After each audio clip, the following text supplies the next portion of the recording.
মনটো বেয়া লাগি আছে ন ছাৰ?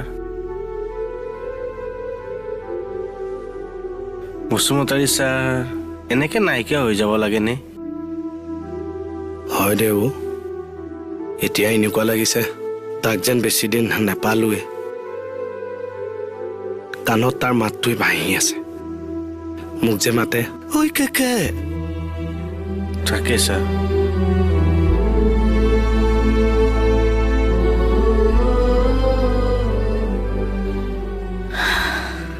হাঁহি ধেমালিৰ মাজতে হঠাতে কি খবৰটো আহিল চাচোন।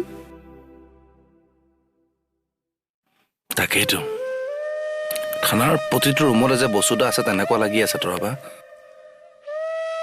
এনি টাইম বুঢ়াই মোৰ লগত চুপতি মাৰি থাকে হেৰ'। এতিয়া মোৰ লগত কোনে এইবোৰ কৰিব কচোন? মানুহৰ জীৱনটো কিন্তু এক নুবুজা সাঁথৰ তৰবা।